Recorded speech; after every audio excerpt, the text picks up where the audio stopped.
నన్ను చూస్తున్నావు దేవా, నన్ను చూస్తున్నావు దేవా. అబ్రహాము దేవా, ఇస్సాకు దేవా, యాకోబును దీవించిన దేవా.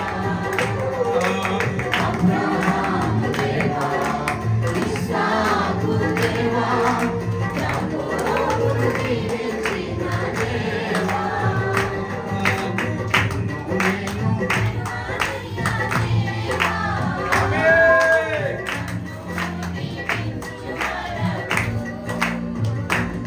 ఆమేన్, హల్లెలూయా. విడుద్దామా? దీవించే వరకు దేవుని నామానికి మహిమ కలిగిన గాక.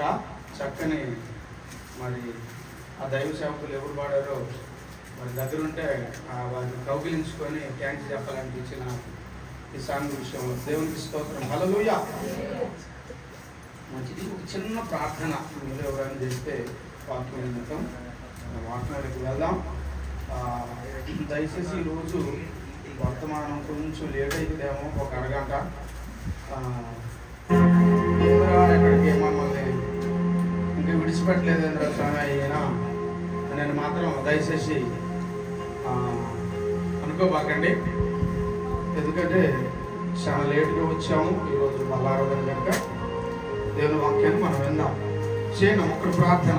ఈరోజు దేవుడు మనతో మాట్లాడాలని ఒక చిన్న ప్రార్థన. అక్కల్లో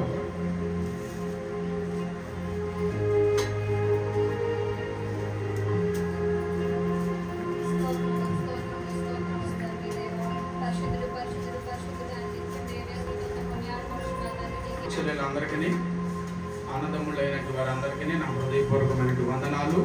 ప్రతి ఒక్కరికి ప్రైజ్ ది లార్డ్. హల్లెలూయా. మీరందరూ భౌతికంగా నేను అనట్లేదు, ఆత్మీయంగా బాగున్నారని నేను నమ్ముతున్నాను. దేవునికి స్తోత్రం. హల్లెలూయా. ఈరోజు దేవుని యొక్క మాటలు మనం తెలుసుకొని మనం ముందుకు వెళ్దాం. దయచేసి దేవుని వాక్యాన్ని వినడానికి మాత్రమే వేగపడేదానికి వరకు ఇష్టపడండి. పోయిన శుక్రవారం రోజు బల్లారాధన గురించి దేవుడు ఏం మాట్లాడండి? ఎవరికన్నా ఏమన్నా గుర్తుందా? పోయిన శుక్రవారం అంటే నిన్న కాక మొన్న, పోయిన శుక్రవారం అంటే నిన్న కాక మొన్న ఎంతమంది గుర్తుంది? ఏం శుద్ధి చేసుకోమని చెప్పాడు దేవుడు? చెప్పాలి, గట్టిగా చెప్పండి. ఏం చేసుకోవాలి? మోకమా? దేవునికి స్తోత్రం. ఓకే ఓకే, మంచిది. ఈరోజు దేవుని వాక్యంలోకి మనం వెళ్దాం. పరిశుద్ధాత్మ లేఖనాలకి మనం వెళ్దాం. కొలస్సీ పత్రిక 1వ అధ్యాయము. దయచేసి శ్రద్ధగా దేవుని మాటలు వినాలని నేను మనవి చేస్తున్నాను. ప్లీజ్ ఎవరు కూడా అశ్రద్ధగా ఉండొద్దు. ప్లీజ్ ప్లీజ్ ప్లీజ్, చిన్నవారికి పెద్దవారికి కూడా మరి హృదయపూర్వకంగా మీకు తెలియపరుస్తున్నాను. అందరు ఇక్కడే ఉండాలి అని ప్రభు పెట్టి నేను మనవి చేస్తున్నాను. కొలస్సీ 1వ అధ్యాయము 22, 23 వచనాలు. ఈ 2 వచనాలు కొలస్సీ 2వ అధ్యాయము 2వ అధ్యాయం 5వ వచనం. ఈ 3 వచనాలు నాకు త్వరగా చదివి వినిపించవలసిందిగా మనం చేస్తున్నాను. తన సన్నిధిని పరిశుద్ధులుగాను నిర్దోషులుగాను నిరపరాధులుగాను నిలబెట్టుటకు ఆయన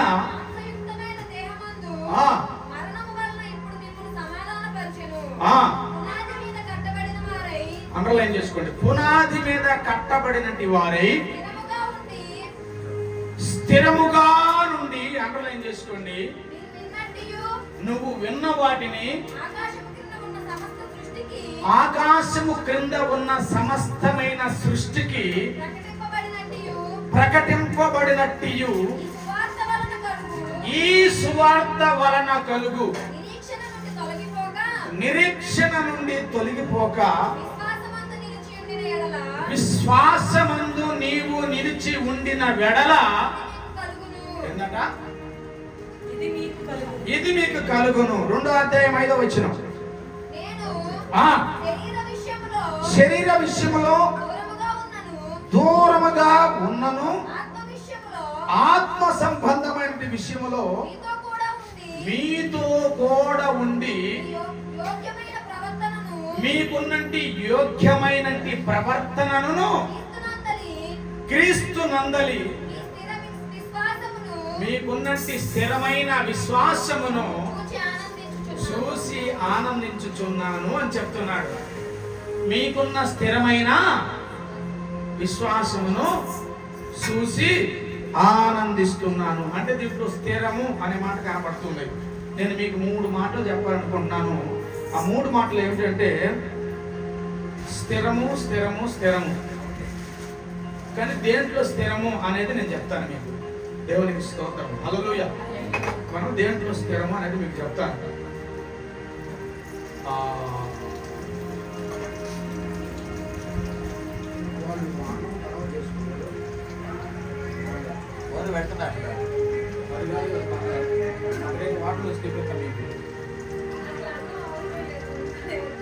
దేవునికి స్తోత్రం, మంచిది.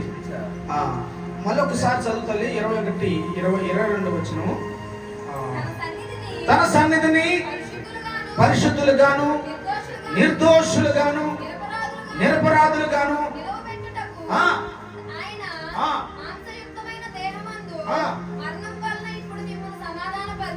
దేవునికి స్తోత్రం. ఇక్కడ పునాది మీద మనము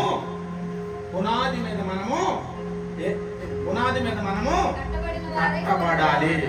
ఇప్పుడు బిల్డింగ్ పై స్లాబ్ వేశారంటే ఎంత గట్టిగా ఉంటే ఇది స్లాబ్ వేశారు, ఇది ఎంత గట్టిగా ఉంటే దీన్ని స్లాబ్ వేశారు. చాలా లోతు తీసి పునాది వేస్తేనే ఇది దీన్ని ఇంటి మీద మనం కప్పు వేయగలిగాం. అలాగే మన నిజ జీవితంలో ఆత్మ సంబంధమైన విషయంలో పునాది ఎంత గట్టిగా ఉంటే ఇల్లు నిలబడుతుందో మన ఆత్మ సంబంధమైన విషయంలో కూడా మనం కూడా అంత గట్టివారిగా ప్రార్థన చేస్తే అంత స్థిరమైన వారిగా మనం కూడా ఉంటాం. దేవునికి మహిమ కలుగును గాక. హల్లెలూయా, హల్లెలూయా. నువ్వు స్థిరము లేకపోతే నీ జీవితము దీవెనకరంగా ఉండదు.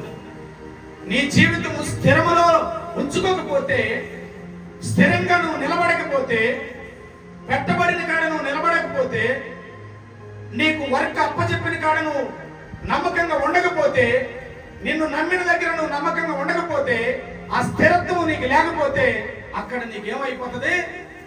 యాల్వి ఉండదు. ఏముండదు? యాల్వి అనేది ఉండదు. కాబట్టి నువ్వు ఎక్కడైతే నిలబడతావో అక్కడ నువ్వు గ్రిప్ సంపాదించుకోవాలి. నువ్వు నిలబడాలి. నువ్వు నిలబడితేనే ఆ యొక్క నమ్మకత్వాన్ని నువ్వు కోల్పోకుండా ఉండగలుగుతావు. అలాగే దేవుని సన్నిధానంలో కూడా నీ ఆత్మ సంబంధమైన విషయాన్ని నువ్వు పురుకొల్పించుకొని పైకి లేవాలి అనుకుంటే యేసు ప్రభు వారి యొక్క దగ్గర కూడా నువ్వు ఎలాగా ఉండాలి? స్థిరముగా ఉండాలి. ఎలాగా ఉండాలి? దేవుని దగ్గర మనము స్థిరముగా నిలబడాలి. అది కష్టమే వచ్చినా, కన్నీళ్ళే వచ్చినా, అనారోగ్యం వచ్చినా, బాధే వచ్చినా, వానొచ్చి ఎలవలేకపోతున్నా, నీవు కానీ నమ్ముకున్న దేవుడు నన్ను స్థిరంగా నిలబెట్టగలడని ఆయన మీద నువ్వు నమ్మకంగా ఉండగలిగినట్లయితే ఆయన ఖచ్చితంగా నిన్ను నిలబెట్టి జై జీవితానికి ముందుకు తీసుకుని వెళ్ళగలడు. దేవునికి స్తోత్రం, హల్లెలూయా, హల్లెలూయా. ఉదాహరణకి ఒక ప్రాంతంలో మంచి సిటీ, ఆ మంచి సిటీలో ఒక అతను ఒక గదిలో మాంసం కొట్టు పెట్టాడు. ఏట మాంసం కొట్టు పెట్టాడు. ఏట మాంసం కొట్టు పెట్టినప్పుడు ఆ ఏట మాంసం కొట్టులో ఒక పిల్లోడు జాయిన్ అయ్యాడు. వాడికి ఇంచుమించుగా 15 సంవత్సరాల వయసు కలిగినప్పుడు, 13 సంవత్సరాల వయసు కలిగినప్పుడు ఆ మటన్ షాప్లో జాయిన్ అయ్యాడు. ఆ ఓనర్ కింద నమ్మకంగా మటన్ కొడుతూ ఉన్నాడు. వాడు ఎన్ని సంవత్సరాలు ఉన్నాడు అంటే ఇంచుమించు 20 సంవత్సరాలు ఆ ఓనర్ దగ్గర నమ్మకంగా ఉన్నాడు. మీరు బాగా వినాలి దయచేసి. ఎన్ని సంవత్సరాలు? 20 సంవత్సరాలు నమ్మకంగా ఉన్నాడు. 20 సంవత్సరాలు అతను నమ్మకంగా ఉన్న ఈ సందర్భాలలో కొంతమంది సంవత్సరం చేసిపోయినట్టు వాళ్ళు ఉన్నారు ఆ ఓనర్ దగ్గర, మరికొంతమంది 4-5 సంవత్సరాలు చేసిపోయినట్టు వాళ్ళు ఉన్నారు, మరికొంతమంది 10 సంవత్సరాలు చేసిపోయినట్టు వాళ్ళు ఉన్నారు. కానీ ఈ పిల్లవాడు మాత్రము నమ్మకంగా 20 సంవత్సరాలు అదే మటన్ కొట్లో అతడు పనిచేస్తూ బ్రతుకుతూ ఉన్నాడు. ఒక రోజున అన్ఎక్స్పెక్టెడ్ గా అనుకోకుండా ఆ యజమానుడు చనిపోయాడు. చనిపోయిన తర్వాత ఆ యజమానుడికి 3 కూతురులే, మగపిల్లలు లేరు. బాగా శ్రద్ధగా వినాలి దేవుని బిడ్డలారా. అయితే బంధువులందరూ వచ్చారు. అతన్ని పడేసిన తర్వాత ఇంకొక విషయం జరిగిందంటే, ఆ మటన్ కొట్టు మీద ఎంత ఆదాయం వచ్చిందంటే ఇంచుమించు నెలకు వచ్చేలకి 2,60,000 రూపాయలు వస్తాయంట. ఆ మటన్ కొట్టు మీద ఇంచుమించు నెలకు వచ్చి 2,60,000 రూపాయలు అతనికి వస్తుందట. అందుకని ఆ మటన్ కొట్టుకి చాలా మంది వచ్చి పోతూ ఉంటారు. ఈ బిడ్డ 20 సంవత్సరాలు అదే మటన్ కొట్టులో ఉన్నాడు కనుక అతను చనిపోయిన తర్వాత అందరు పిలిచారట. ఏమమ్మా, అమ్మా నీ పిల్లలు ఆడపిల్లలు కాబట్టి మరి ఆ గొర్రెల మందకి వెళ్ళి ఆ మేకల మండికి వెళ్ళి వాటిని తీసుకొచ్చి మటన్ కట్ చేయలేరు కదా, కాబట్టి ఈ మటన్ కొట్టు మూసివేయకుండా ఎవరికైనా రెంట్కి ఇచ్చేస్తే మీకు పోషణ జరుగుతుంది అని చెప్పేసి అందరూ కూడబలుకొని దాని విలువ ఎంత వేశారంటే 1,20,000 రూపాయలు రెంటు. ఎవరైనా సరే ఆ రూము వాడుకోవచ్చు, 1,20,000 మాత్రం మాకు కట్టాలి అని చెప్పారట. ఈ పిల్లవాడు కూడా అక్కడ ఉన్నాడట. చాలా రోజుల నుంచి ఉంటే ఆ పిల్లవాడికి చెప్పానట. చెబితే ఆ పిల్లవాడు అన్నాడట, నేను 1,20,000 కట్టాలంటే నా నుంచి కాదు అని అబ్బాయి వెళ్ళిపోయాడట. అక్కడ 20 సంవత్సరాలు ఉన్న తర్వాత వెళ్ళిపోయాడట. బంధువులందరూ వెళ్ళిపోయిన తర్వాత ఆమె మళ్ళీ ఆ అబ్బాయిని పిలిచిందట. బాబు, వాళ్ళ మాటలకి ఏమోలే కానీ అవన్నీ కాదు, నువ్వు 20 సంవత్సరాల నుంచి నా భర్తను నమ్మి నన్ను అక్క ఆయన అన్న అని పిలుస్తున్నావు కాబట్టి, 20 సంవత్సరాలు నువ్వు నమ్మకంగా ఉన్నావు కాబట్టి ఇది నువ్వే వాడుకో, కానీ రెంట్ అంత కాదు, కేవలం 30,000 మాత్రమే నాకు అన్నారంట. సంతోషం లేదు మీకు? సపోర్ట్ పట్టమని హల్లెలూయా. ఎందుకు చెప్తున్నావు అక్క ఇక్కడ అని అంటే ఆమె చెప్పిందంట, అందరూ సంవత్సరం 2 సంవత్సరాలు 3 సంవత్సరాలు చేసిపోయారు, కానీ నీవు మాత్రం స్థిరముగా 20 సంవత్సరాలు మా కొట్లో పనిచేసావు కాబట్టి 30,000 రూపాయలు రెంట్ ఇస్తే చాలు నడిపించని చెప్పిందట. దేవునికి స్తోత్రం, హల్లెలూయా. 30,000 రూపాయలు రెంట్ ఇస్తూ 2,60,000 రూపాయలు సంపాదించే కృపా బిడ్డకి దేవుడు ఇచ్చాడు. కొట్టని గట్టిగాను హల్లెలూయా, హల్లెలూయా. కారణం ఏమిటి అయ్యా అంటే అతడు అక్కడ నమ్మకంగా పనిచేశాడు. నువ్వు అక్కడ నమ్మకంగా పనిచేసినట్టు వ్యక్తే 2,60,000 రూపాయలు సంపాదించే శక్తిని ఇస్తే యేసయ్య కొట్లో పనిచేసే నీకు ఎంత ఇవ్వాలి? కొట్ట సపర్లు గట్టిగాను హల్లెలూయా. యేసయ్య కొట్లో పనిచేసే నీకు ఎంత ఆశీర్వాదం ఇవ్వాలి. అందుకే దేవుడు స్థిరముగా నిలబడమంటున్నాడు. నిన్ను స్థిరముగా నిలబడమంటున్నాడు. నువ్వు స్థిరముగా నిలబడితే కావలసిన ఆశీర్వాదాన్ని దేవుడు నీకు ఇస్తానంటున్నాడు. కావలసిన దీవెన దేవుడు నీకు ఇస్తానంటున్నాడు. కావలసిన మార్గాన్ని దేవుడు నీకు చూపిస్తానని దేవుడు చెప్తున్నాడు. ఇందాక మనం పాడుకున్న పాటలో ఇంకొక మాట, ఇంకొక చరణం కూడా కింద ఉంది. ఏమని అమ్మా? మాట తప్పుడకు నీవు మనుషుడు కాదు, మాట తప్పుడకు నీవు మనుషుడు కాదు, అన్ని గతించిన నీ మాట శాశ్వతము. ఏమైనా హల్లెలూయా. మాట తప్పుడకు ఆయన మనుషుడు కాదు, నరుడు కాదు. బట్ నువ్వు చేయాల్సింది ఏంటంటే ఆయన మాటిస్తున్నాడు కాబట్టి నువ్వు స్థిరంగా నిలబడాలి. హల్లెలూయా. నువ్వు స్థిరంగా నిలబడాలి.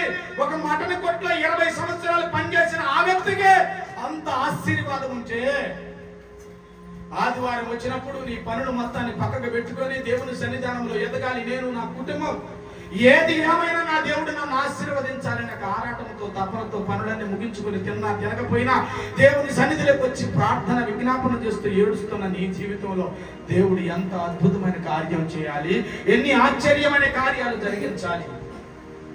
కాబట్టి సంగమా, నువ్వు స్థిరంగా నిలబడాలి. ఓ సంగమా, నువ్వు స్థిరంగా నిలబడాలి. నువ్వు చేసే ప్రార్థనలో స్థిరంగా నిలబడాలి. నువ్వు చదివే వాక్యంలో స్థిరంగా నిలబడాలి. చేసే చోట్ల నువ్వు స్థిరంగా నిలబడ్డప్పుడు అక్కడే నిన్ను దేవుడు ఆశీర్వాదకరంగా మారుస్తాడు. అక్కడే దేవుడు నిన్ను దీవెనకరంగా మారుస్తాడు. అక్కడే దేవుడు నిన్ను మహిమకరంగా మార్చి తన దర్శనములో కలుపుకునేటట్టుగా చేయగలడు. ఎందుకు నిన్ను నమ్ముతున్నాడు దేవుడు తెలుసా?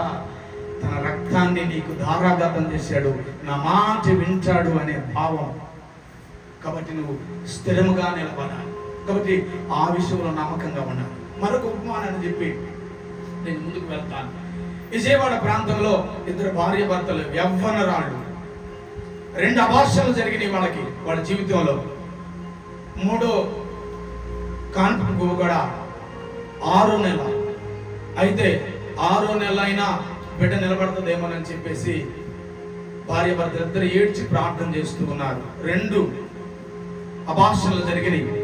3వ కాన్పు నిమిత్తం 6 నెలలు ఆమె గర్భవతి అయినప్పుడు 6వ నెలలో బేబీ బాగా దొరుకుతుందని ఆశతో ఆలోచనతో వారి కుటుంబంలో సంతోషంగా ఎన్నడూ లేని పిల్లలు మా కుటుంబంలోకి వస్తున్నాయి అని చెప్పేసి అనుకుంటే సడన్ గా ఒకరోజు అన్ఎక్స్పెక్టెడ్ గా తెలియకుండా సుమారుగా ఇంచుమించు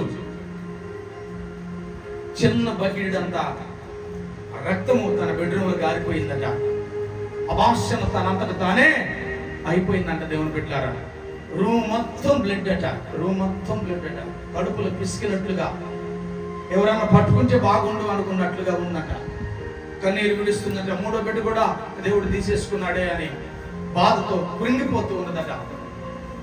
కృంగిపోయిన స్థితిలో ఉన్నదట. కానీ ఆఫీస్కి ఫోన్ చేసినాడు తన భర్తకి. తన భర్త అన్నాడంట, నేను వస్తాను, భయపడబాకు, దేవుడు సహాయం చేస్తాడులే అన్నాడంట. అనుకుందంట, ఈడేం పిచ్చోడా ఏంది, అభాషణ అయిపోయింది, నేను ఇలా ఉన్నాను పరిస్థితి అని అంటే, భయం లేకుండా ఉండు, దేవుడు సహాయం చేస్తాడు అంటున్నాడు అని అనుకుని తన అత్తమ్మ తీసుకొని హాస్పిటల్ వెళ్ళిందంట. పోయాలకే హాస్పిటల్లో స్కానింగ్ తీస్తే ఆ గర్భంలో ఏమీ లేదంట. ఆ గర్భంలో మాత్రం కొంచెం బ్లడ్ క్లాట్ అయ్యి ఉన్నదంట. అప్పుడు డాక్టర్ దగ్గరికి భర్త పొరుగున వచ్చాడంట. ఏం చేయాలో అర్థం కాక డాక్టర్ గారు చెప్పారంట, ఏముందని వచ్చావమ్మా ఇక్కడికి, అంతా అయిపోయిందమ్మా అని చెప్పాడట. ఇంకొక కాన్పుకైనా నీకు నిలబడాలి అంటే, నీకు ఓపిక ఉండాలి అంటే ముందు నీ గర్భసంచిని ముందు క్లీన్ చేయాలి అని చెప్పారట. ఇక్కడున్న మీకు కూడా చెప్పుకుంటారు, ఆ ప్రాబ్లం ఉంది, ఈ ప్రాబ్లం, మీ గర్భసంచిని ముందు క్లీన్ చేయాలి అని డాక్టర్లు చెప్పిన విషయాలు. అలాగే ఆమె కూడా చెప్పారట చేయాలి అంటే. ఈ మాట అన్నారండి డాక్టర్ గారు అని బయటకు వస్తే భర్త అన్నాడంట, నాకు ఒక అవకాశం ఇస్తావా అన్నాడంట భార్యని. నాకు ఒక అవకాశం ఇస్తావా అన్నాడంట భార్యని. ఇదేంది అవకాశం ఏమంటున్నాడు, ఈ గర్భసంచిని క్లీన్ చేయకుండా ఉంచుతుగా, నా ప్రాణం తీసేస్తుగా ఏంది మొండి మనిషి అని అనుకుని ఆమె పైకి మాత్రం సరే ఎంటానండి ఏం చెప్పు అన్నట. ఏం లేదు, 3 రోజులు ఫాస్టింగ్ ఉంటాను, ఒక అవకాశం నాకు ఇయ్యాలంట. ఈ మనిషి తలకాయ లేని మనిషి ఏం చెప్పాలో అర్థం కాలేదు అని ఆ డాక్టర్ ఇచ్చినట్టు టాబ్లెట్లు తీసుకొని ఇంటికి వెళ్ళాడట. ఆఫీస్కి సెలవు పెట్టాడంట. పచ్చి మంచినీళ్ళు కూడా తాగకుండా 3 రోజులు ఫాస్టింగ్ ఉన్నాడంట. దేవుని బిడ్డలారా, 3 రోజులు ఫాస్టింగ్ ఉన్నాడంట. కన్నీళ్లు విడిచాడట. అయ్యా, నీ సన్నిధిలో నేను నిలబడ్డాను కదా, నా విశ్వాసాన్ని నేను ఇంకా పొడుగు చేసుకుంటున్నాను కదా, ఏమిటి నాయన నాకు ఈ పరిస్థితి అని 3 రోజులు తన గదిలో నుంచి బయటికి రాకుండా అన్నము నీళ్లు మానేసి దేవుని సన్నిధానంలో 3 రోజులు ప్రార్థన చేశాడట. 4వ రోజు హాస్పిటల్ మళ్ళీ తీసుకొని వెళ్ళాడట. 4వ రోజు హాస్పిటల్ తీసుకొని వెళ్ళిన తర్వాత డాక్టర్ దగ్గరికి పోయి మళ్ళీ స్కానింగ్ తీపించారట. మళ్ళా స్కానింగ్ తీపిస్తే డాక్టర్ అన్నారట, ఏముందని వచ్చావమ్మా మళ్ళీ 3 రోజుల తర్వాత, నీ గర్భంలో బ్లడ్ క్లాట్ అయ్యి ఉన్నది, చెప్పాను కదా, నువ్వు గర్భము క్లీన్ చేసుకోమని చెప్పాను కదా, మరలా ఏముందని వచ్చావమ్మా అని బాధపడదట. అనగానే ఆమె మళ్ళా బాధపడకూడదని, అమ్మా ఇంకొక ½ అన్ అవర్ మళ్ళీ రా, మళ్ళీ చూద్దాంలే అని అన్నాడంట పంపించి. ఈ డాక్టర్ ఎందుకు అన్నాడంటే, ఈయన అన్న మాట చాలా ఘాటుగా ఉంది, ఆమె చాలా బాధలో ఉంది, అందుకని ఆ మాట అన్నాడట. హాస్పిటల్ నుంచి బయటకు వచ్చినట్ట భర్త దేనముఖంతో భార్య వైపు చూస్తున్నాడంట. ఏమైందని చేసైకి చేసినంట. ఏమి లేదు అని చెప్పిండంట. కానీ తన భర్త మాత్రం లేదు, దేవుడు సహాయం చేస్తాడు అని మళ్ళీ అక్కడ అంతమంది జనంలో ఆ చెట్టు కింద కూర్చొని ఘోరంగా ఏడుస్తూ ప్రార్థన చేశాడట. ఈ లోపు మళ్ళీ డాక్టర్ దగ్గర నుంచి ఒక పిలుపు, అమ్మా ఇందాకేదో డాక్టర్ మళ్ళీ చెక్ చేస్తానని చెప్పాడు కదా, రమ్మన్నాను నేను. మళ్ళీ పోయి బిడ్డని మళ్ళీ చెక్ చేద్దామని చెప్పేసి లోపలికి వెళితే, దేవుని బిడ్డలారా సిద్ధంగా ఉండండి, లోపల బేబీ కదిలినట్టుగా స్కానింగ్ చేయించాడు. 6 నెలలు గర్భము పోయిన ఆ తల్లి గర్భములో మళ్ళీ పిండము కదలాడటం మొదలైందట. మళ్ళీ పిండము కదలటం మొదలు పెట్టాడట దేవుడు. కారణం ఏమిటంటే ఉపవాస ప్రార్థన వదిలిపెట్టలేదు దేవుడు. అతని యొక్క స్థిరమైన మనసును దేవుడు వదిలిపెట్టలేదు. కారణం ఏమిటంటే అతడు స్థిరముగా నిలబడ్డాడు. అతడు స్థిరముగా నిలబడ్డాడు కనుక తన జీవితంలో ఆశీర్వాదం మొదలైంది. ఈరోజు ఆ బిడ్డ పుట్టి బయటికి వచ్చి అనేకమైన పాటలు పాడుతుందట. హల్లెలూయా. విజయవాడలో ఏమైనా పట్టా సపట్లో దేవునికి స్తోత్రం. హల్లెలూయా. అది నీ దేవుడు. ఏమైనా హల్లెలూయా. అదే నీ దేవుడు. హల్లెలూయా. 3 రోజులు ట్రీట్మెంట్ చేయకూడదు, తీసుకుని వెళ్ళమని చెప్పారు దినేష్ ని. వద్దు తీసుకొని ఎన్నిసార్లు చెప్పిన ఈ మాట పరుగుపడుతున్నాను. తీసుకొని వెళ్ళమని చెప్పారు. కానీ ఒక దైవజనుడు లాగా వచ్చి వాడిని తాకాడు. 3 రోజుల తర్వాత వాడు నన్ను నానా అని పిలిచాడు. 10 రోజుల నుంచి పిలవనట్టు వాడు. హల్లెలూయా. హల్లెలూయా.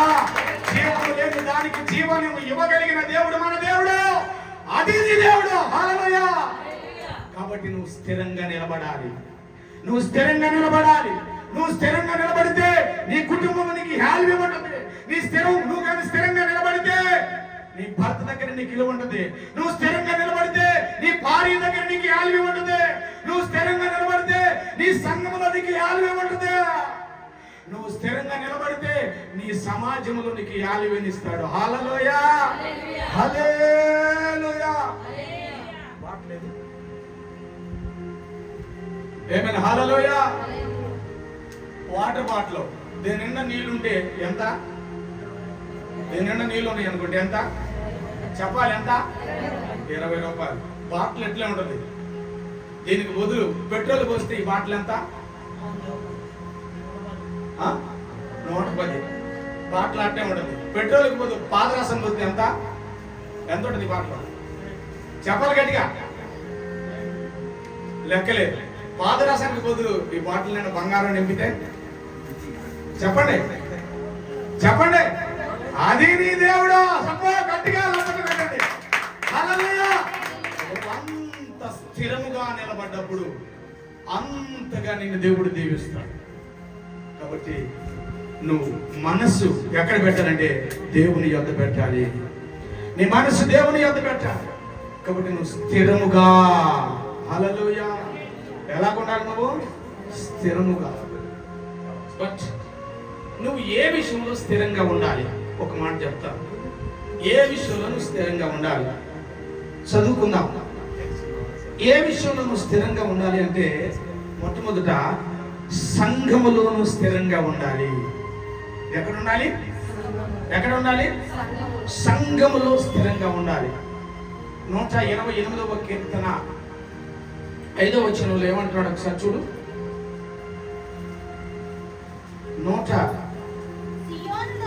సియోనులో నుండి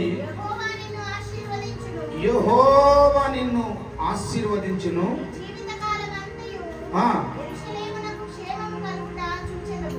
నీ జీవిత కాలమంతా యెరూషలేముకు. యెరూషలేము అంటే నీవే. ఏమైనా హల్లెలూయా. నువ్వే ఒక ఆలయం. యెరూషలేము అంటే నువ్వే. ఏం కలుగుతుందంటే నీకు? చెప్పండి, ఏం కలుగుతుందంటే నీకు? ఎక్కడ నిలబడితే కలుగుతుందంటే నీకు? సంఘములో నిలబడితే నీకు క్షేమము కలుగుతుందట. ఏమైనా హల్లెలూయా. ఎక్కడ నిలబడితే చెప్పాలి. సహోదరుడు ఎక్కడ నిలబడితే శేఖర్ ని చెప్పు, అక్క నువ్వు సంఘంలో స్థిరంగా ఉండు, నీకు క్షేమం కలగబడుతుంది. తమ్ముడా సంఘములో నువ్వు స్థిరంగా ఉండు, నీకు క్షేమం కలగబోతుంది. చెప్పండి గట్టిగా హల్లెలూయా, హల్లెలూయా. ఎందుకంటే దేవుడు సంఘమును తన స్వరక్తం ఇచ్చి ఏం చేశాడు? తన స్వరక్తం ఇచ్చి సంపాదించుకున్నాడు. సంఘాన్ని ఎలాగ సంపాదించుకున్నాడు? ఆయన ఎవడో సంపాదిస్తే దొంగిలించుకోలేదు. ఆయన ఎలాగ సంపాదించాడు? తన స్వరక్తం ఇచ్చి సంపాదించుకున్నాడు. స్వరక్తం ఇచ్చి సంపాదించుకున్న ఆయన దగ్గర నువ్వు ఎలాగ ఉండాలి? ఎలాగ ఉండాలి? ఎలాగ ఉండాలి? స్థిరముగా ఉండాలి. ఎలాగ ఉండాలి? స్థిరముగా ఉండాలి. ఎందుకు స్థిరంగా ఉండాలి? ఆయన స్వరక్తం ఇచ్చి నిన్ను కొన్నాడు కనుక ఆయన కొరకు నువ్వు స్థిరంగా ఉండాలి. కానీ ఈరోజు స్థిరంగా ఉంటున్నావా? కుప్పు గంతులు వేస్తున్నావా? స్థిరంగా ఉంటున్నావా? గోతీగినట్టు ఎగురుతున్నావా? స్థిరంగా ఉంటున్నావా? ఇంకా లేకపోతే ఇంకా అక్కడ కాసేపు ఇక్కడ కాసేపు, లేకపోతే అక్కడికి కొన్నాళ్ళు, లేకపోతే ఇక్కడికి కొన్నాళ్ళు, ఎలాగే ఉన్నావు స్థిరంగా? ఒకసారి స్టేషన్ గన్పూర్కి గూడూరుకి మధ్యలో ఒక ఊరుంది, అది పేరు నాకు గుర్తు రావట్లేదు. ఆ రోజు నేను మన నతానీల్ పాస్టర్ గారి ఇద్దరం కలిసి ఒక కుటుంబానికి వెళ్ళాల్సి వచ్చింది.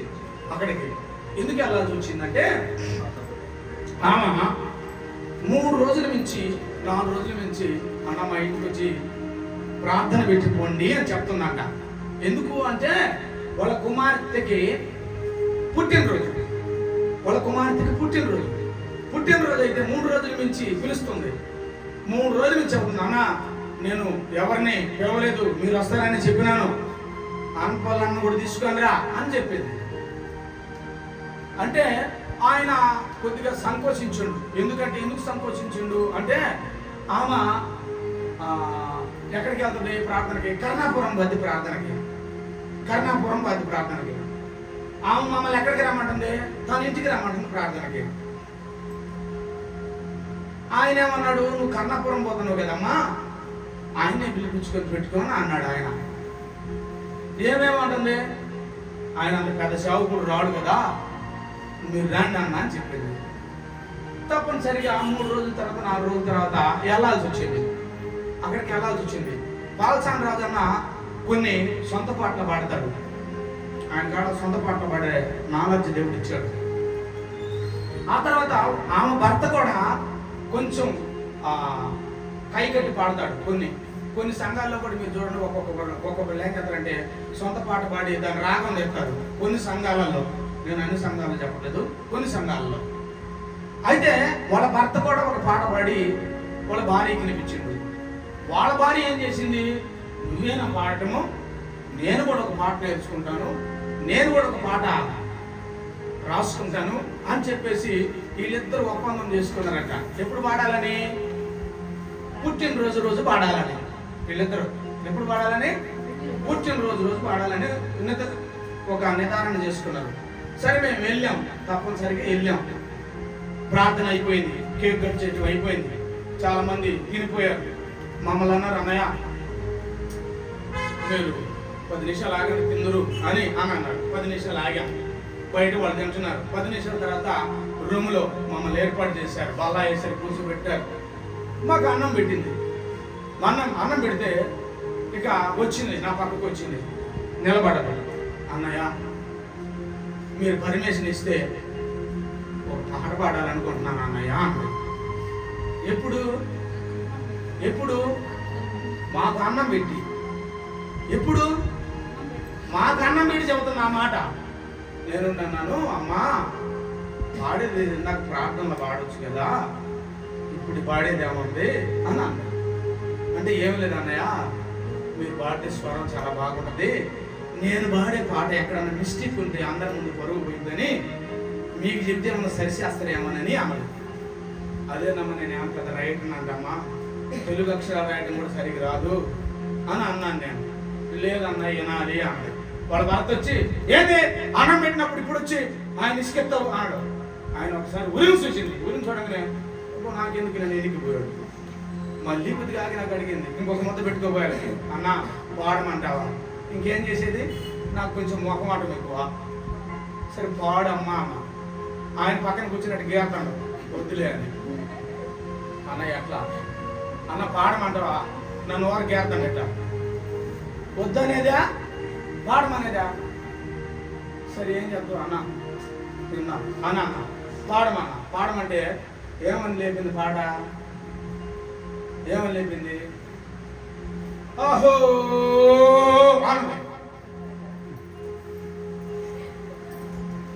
ఇదేనమ్మా, ఏందమ్మా ఈ సాంగ్ అన్న? అది కాదన్నయ్య, ఓహో అన్నది. మళ్ళీ వామ్మో ఇది అల్లా తట్టుకుందే అనుకున్నా. ఇంక నేను మనసులో అనుకున్నా, మళ్ళీ పాడమ్మా అన్న. అహో మా పాపకు నేడే పుట్టిన రోజు. వాళ్ళ పాపకు పుట్టినరోజు అన్న. ఆ పాట తీసుకొచ్చి దీంట్లో పెట్టింది. అహో మా పాపకు నేడే పుట్టిన రోజు అనగానే ఎటుగీరండి ఆయనకు. నాకు అమ్మో ఇది ఆ పాట ఉందే అని అన్నాడు. మళ్ళీ ఉండి అన్నాడు, సిస్టర్ మిగతా శరణం ఈసారి వారం వచ్చినప్పుడు పాడదులే అన్నాడు. మిగతా శరణం ఈసారి వచ్చినప్పుడు పాడదులే, అన్న దూరం పోవాలి కదా అన్నాడు. ఆమె పోయేదేమో కర్ణంపురం ప్రార్థనకి, మమ్మల్ని రామన్నదేమో వాళ్ళ పుట్టినరోజుకి వచ్చి పాట పాడతాండి. అదేం పాట? ఆహో అంట. మాకు నేర్పిస్తాం ఆ పాట. అంటే దీని భావం ఏమిటంటే స్థిరము లేని మనిషి అని అర్థం. ఇప్పుడు దాకా మీకు చెప్పింది అందుకే. ఈ మనిషి ఎటువంటి మనిషి? స్థిరము లేని మనిషి. ఈ మనిషి ఇంట్లో స్థిరం ఉండదు, ఈ మనిషికి సంఘంలో స్థిరం ఉండదు, ఈ మనిషికి కుటుంబం మధ్యలో స్థిరం ఉండదు, ఈ మనిషికి బంధువుల మధ్యలో స్థిరం ఉండదు, ఈ మనిషి మాట మీద నిలబడే తత్వం ఉండదు. కానీ మన దేవుడు ఏమన్నాడు? నువ్వు స్థిరంగా ఉండమంటున్నాడు. హల్లెలూయా. నువ్వు స్థిరంగా నిలబడితే నీ దేవుని ఏమిటో అది చూసేటట్టుగా నేను చేస్తానంటున్నాడు. నువ్వు స్థిరంగా నిలబడితే నీ స్థితి ఎలాగ పోతుందో అది కళ్ళకు కట్టినట్టుగా నేను నిన్ను చూపించబోతున్నాను అంటున్నాడు దేవుడు. నువ్వు స్థిరంగా నిలబడితే నీ స్థితిగతులు ఎలాగ అవ్వబోతున్నాయో నువ్వు కళ్ళతో చూస్తావు అని అంటున్నాడు దేవుడు. అంతేగాని ఒక స్థిరమైనటువంటి వ్యక్తి చూసి, ఆ స్థిరమైనటువంటి వ్యక్తిని చూసి నువ్వు అలాగే వెళితే నీ జీవితంలో కూడా స్థిరత్వం లేనటువంటి బ్రతుకుతుందని అపోస్తలుడైన పౌలు గారు కొలసీ సంఘానికి చెబుతూ ఈ మాటను తెలియపరుస్తున్నాడు మనకి. నీ చదువులో స్థిరం ఉండాలి, నువ్వు చేసే జాబులో స్థిరం ఉండాలి, నువ్వు వెళ్ళే పని దగ్గర స్థిరం ఉండాలి. నువ్వు ఎప్పుడైతే స్థిరముగా నమ్మకంగా దేవుని సన్నిధానంలో నిలబడతావో, నిలబడిన నీ దేవుడు నట్టి ఏట్లో నిన్ను వేసినా చెయ్యి పట్టుకొని తీసుకుని వచ్చి ఒడ్డు మీద కూర్చోబెట్టగలిగిన సమర్థుడు. కొట్ట చేపట్లకు సరి గట్టిగాను. హల్లెలూయా, హల్లెలూయా. మన దేవుడు ప్రాణము లేని దానికి మళ్ళా ప్రాణాన్ని ఇచ్చి నడిపించగలిగిన వాడు మన దేవుడు. హల్లెలూయా. కాబట్టి నువ్వు స్థిరముగా నిలబడాలి, ప్రార్థనలో స్థిరముగాను నిలబడాలి, ధ్యానంలో స్థిరముగాను నిలబడాలి. దేవుని సన్నిధానంలో నువ్వు స్థిరముగా నిలబడినప్పుడు ఆ దేవుని యొక్క కార్యాన్ని నువ్వు ఖచ్చితంగా చూసేటట్టుగా దేవుడు సెలవిస్తున్నాడు. అందుకే దేవుడు అన్నాడు, మొదటి వాడు చెప్పాలి, అపరం మీరు పూర్తి చేయాలి. మొదటి వాడు కడపటి వాడగును, కడపటి వాడు మొదటి వాడగును. అయితే నా కోరిక ఏమిటంటే మొదటి వాడు మొదటి వాడిగానే ఉండాలి, కడపటి వాడు మొదటి వాడిగానే ఉండాలి. కొట్ట సంపర్ల గట్టిగా. హల్లెలూయా. నువ్వు 10 సంవత్సరాలు 5 సంవత్సరాలు బాప్తిసం తీసుకొని దిగజారిపోయే స్థితిలో నువ్వు ఉండకూడదు. మొదటి వాడిగానే ఉండాలి. నువ్వు కడవరికి కూడా కడవడి వాడి కూడా మొదటి వాడిగానే జీవించాలి. అది దేవుడు మనకి నేర్పించే స్థిరత్వము. అదే నీ దేవుడు. కొట్ట సంపర్ల గట్టిగా. హల్లెలూయా, హల్లెలూయా. ద్రాక్షకాయలు ఎంతమంది కొన్నారు మీలో? చెయ్యొద్దండి. ఓకే. గెలను అంటుకొని ఉన్నవాడు, గెలని ఆనుకొని ఉన్న కాయలు ఎంతమంది కొన్నారు? ఊడిపోయిన కాయలను ఎంతమంది కొని ఉంటారు? రెండింటిని కొన్నారు. శబాష్. గెలను ఆనుకొని ఉన్న దాని రేట్ ఎంత ఉంది? గెలను ఊడిపోయిన కాయల రేట్ ఎంత ఉంది? ఎంతమ్మా? అది నీ దేవుడు. కొట్ట గట్టిగా. ఆయన నువ్వు అంటుకొని స్థిరంగా ఉంటే నీ యాల్వి కూడా అంతగా పెరగబోతుంది. చప్పుడు దప్పుడు పట్టకుండా గట్టిపోతాను. గట్టిగా కాబట్టి నువ్వు గెలను అంచుకొని ఉండాలి. గెలను అంచుకొని ఉన్నట్టు కేజీ ఎంత ఉంటుంది అందాజుగా? కనపడుతుందా? 100 రూపాయలు ఉంటుంది. అంటే ఈ మధ్య నేను కొనలేదు అనుకుంటే. ఊడిపోయిన కాయలు ఎంత ఉంటుంది? సగం ఉంటుందా? ఒక్కొక్కడు ఇంకా ఎక్కువ 30 రూపాయలు కొడుతుంది కదా. సగం యాలివి లేకుండా ఉంటుంది దానికి. మరి దాంట్లో నుంచి వచ్చిన కాయ మరి ఇది కూడా. మరి యాలివి ఎక్కడ తగ్గిపోయింది చెప్పాలి మీరు. ఎక్కడ తగ్గిపోయింది? వేరైపోయింది. ఆమేన్ హల్లెలూయా. నువ్వు వేరు కాకూడదు నా తండ్రి సన్నిధిలో కొట్టు గట్టిగా హల్లెలూయా. వేరు కావద్దు, నువ్వు గెలను అంటుకొని ఉండాలి నువ్వు. అప్పుడే నీకు యాలివి, అప్పుడే నీకు స్థిరత్వము, అప్పుడే నీకు ఆశీర్వాదము, అప్పుడే నీకు దీవెన. నువ్వు ఎక్కడికి వెళ్ళినా నా తోడై ఉంటానంటివే, నేనెళ్ళే ప్రతి చోట నన్ను దీవించే వరకు విడవానన్నావే. నా తోడై ఉంటానంటివే, నేనెళ్ళే ప్రతి చోట నన్ను దీవించే వరకు విడవానన్నావే. తల్లి మరచినా నా తండ్రి విడిచినా, తల్లి మరచినా నా తండ్రి విడిచినా, కొనుక నిదురపోక నన్ను చూస్తున్నావా దేవా, కొనుక నిదురపోక నన్ను చూస్తున్నావా. ఆమేన్ హల్లెలూయా. నిన్ను గొప్ప చేస్తానని చెప్పిన ఆయన మాట అక్షరం కూడా పొల్లుపోదు. ఆయన నరుడు కాదు కాబట్టి. కానీ నువ్వు ఎలాగ ఉండాలి? ఎలాగ ఉండాలి నువ్వు? ఎలాగ ఉండాలి నువ్వు? స్థిరముగా స్థిరముగా స్థిరముగా నువ్వు ఉండాలి. అప్పుడే నీకు ఆశీర్వాదం, అప్పుడే నీకు దీవెన, అప్పుడే నీకు ఆశీర్వాదపు దీవెనలు కలుగుతాయి అని ప్రభు వారు సెలవిస్తూ ఉన్నాడు. టైం చాలా అయిందే. దేవునికి స్తోత్రం హల్లెలూయా. నువ్వు స్థిరముగా ఎప్పుడైతే నీ కుటుంబంలో ఉంటావో, నువ్వు స్థిరముగా ఎప్పుడైతే నీ భర్త దగ్గర కనపడతావో, నువ్వు స్థిరముగా ఎప్పుడైతే నీ భార్య దగ్గర కనపడతావో, నువ్వు స్థిరముగా ఎప్పుడైతే నీ పిల్లల దగ్గర కనపడతావో, దేవాది దేవుడు నిన్ను ఆశీర్వాదకరంగా మారుస్తాడట. కాబట్టి నువ్వు ఎక్కడ స్థిరంగా ఉండాలి? మొట్టమొదట నువ్వు సంఘములో స్థిరముగా నిలబడాలి. సంఘములో నువ్వు స్థిరముగా నిలబడాలి.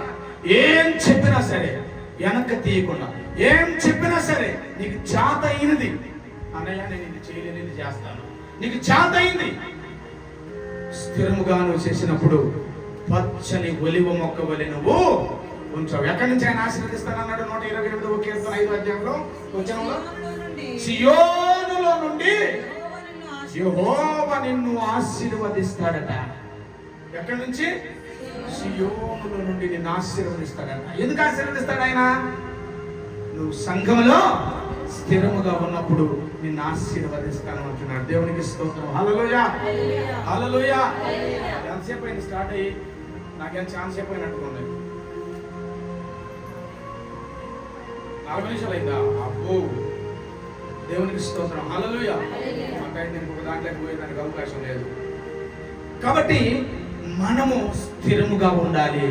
వాక్యములో కానీ, దేవునిలో కానీ, నమ్మకత్వములో కానీ, యాల్వి ఇచ్చే విషయంలో కానీ, యాల్వి పుచ్చుకునే విషయంలో కానీ, నీకు దేవుడు ఇచ్చిన దాంట్లో దేవునికి నమ్మకంగా ఇచ్చే విషయంలో కానీ, అన్ని విషయాల్లో నువ్వు ఎలాగా ఉండాలంటే స్థిరముగా నువ్వు నిలబడాలి. ఏమైనా హల్లెలూయా. నువ్వు స్థిరముగా నిలబడితే, స్థిరముగా నిలబడిన నీతిను ఎక్కడైతే నువ్వు నిలబడ్డావో అక్కడ దేవుడు నిన్ను పైకి లేపబోతున్నాడు ఈ 9వ మాసంలో. గట్టిగా గట్టిగా గట్టిగా గట్టిగా హల్లెలూయా హల్లెలూయా. దేవుడు ఈ మాటలు దీవించి ఆశీర్వాదకరంగా ముందుకు తీసుకొని వెళ్ళను గాక. ముగించబడింది వాక్యం. ముగించానమ్మా, ఎందుకంటే టైం నేను తప్పుపోకూడదు, అది నా బాధ. ఏమో దేవుని చిత్తం అయితే దేవుడు ప్రేరేపిస్తే రేపు 2 మాటలు కూడా చెప్తాను. మొత్తం 6 మాటలు రాసుకుని వచ్చాను, ఒక్క మాట కూడా కాదు. ఏమైనా హల్లెలూయా. మంచిది, బంద్ చేయాలి.